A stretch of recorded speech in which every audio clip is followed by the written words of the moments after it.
দীর্ঘ বিরতির পর আবারও বগুড়ায় ফিরছে ক্রিকেট। বেশিরভাগ সময় অবহেলায় পড়ে থাকা ঐতিহ্যবাহী শহীদ চান্দু স্টেডিয়াম ধীরে ধীরে আলোর মুখ দেখছে। একসময় আন্তর্জাতিক ম্যাচের উত্তেজনায় মুখর এই ভেন্যু বহুদিন বড় আসর থেকে দূরে ছিল। গ্যালারির সেই প্রাণচাঞ্চল্য, দর্শকদের উল্লাস সবই যেন স্মৃতিতে পরিণত হয়েছে। তবে এবার নতুন করে আসার সঞ্চার হয়েছে বগুড়ার ক্রিকেট অঙ্গনে। সেই ঐতিহাসিক স্টেডিয়ামে অনুষ্ঠিত হতে যাচ্ছে জমজমাট Bangladesh cricket league BCL one day match. আগামী 23, 26 ও 28 ফেব্রুয়ারি এই 3 দিনে মাঠে গড়াবে এই ম্যাচগুলো। দেশের ঘরোয়া ক্রিকেটের অন্যতম গুরুত্বপূর্ণ এই আসরে অংশ নেন জাতীয় দলের তারকা ক্রিকেটার থেকে শুরু করে উদীয়মান তরুণ প্রতিভারা। ফলে প্রতিটি ম্যাচই হয়ে ওঠে প্রতিযোগিতাপূর্ণ, প্রাণবন্ত ও দর্শক আকর্ষণীয়। বাংলাদেশ ক্রিকেট লিগ দেশের ক্রিকেট কাঠামোর একটি গুরুত্বপূর্ণ ভিত্তি। এই টুর্নামেন্টে ধারাবাহিক পারফরমেন্স অনেক ক্রিকেটারের জাতীয় দলে সুযোগ পাওয়ার পথ খুলে দেয়। বিসিএল কেবল একটি প্রতিযোগিতা নয়, এটি ভবিষ্যৎ তারকাদের নিজেদের প্রমাণের মঞ্চ।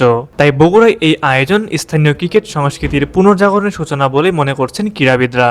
বগুড়া ও আশেপাশের জেলার ক্রিকেট প্রেমী দর্শকদের জন্য এটি এক অসাধারণ সুযোগ। শহীদ চান্দু স্টেডিয়ামে আয়োজিত ম্যাচগুলো উপভোগ করা যাবে সম্পূর্ণ বিনামূল্যে। প্রবেশ ফ্রি থাকায় গ্যালারি ভরে ওঠার সম্ভাবনা উজ্জ্বল। স্থানীয় ক্রীড়াপ্রেমীরা আশা করছেন দর্শকদের ব্যাপক উপস্থিতি প্রমাণ করবে বগুড়া এখনও ক্রিকেটের প্রাণকেন্দ্র হয়ে ওঠার সামর্থ্য রাখে। এদিকে বগুড়াবাসীর দীর্ঘদিনের দাবি শহীদ চান্দু স্টেডিয়ামে আবারও ফিরিয়ে আনা হোক আন্তর্জাতিক ম্যাচ এবং বিপিএল এর উত্তেজনা। একসময় এই মাঠে অনুষ্ঠিত হয়েছে আন্তর্জাতিক ক্রিকেটের স্মরণীয় মুহূর্ত। তাই বিসিএল এর সফল আয়োজন যদি সুন্দরভাবে সম্পন্ন হয়, তবে সেটি ভবিষ্যতে বড় টুর্নামেন্ট ফেরানোর পথে ইতিবাচক বার্তা দেবে বলে মনে করছে সংশ্লিষ্টরা। এখন সবার নজর সফল আয়োজনের দিকে, যাতে বগুড়ার ক্রিকেট আবারও ফিরে পায় তার হারানো গৌরব।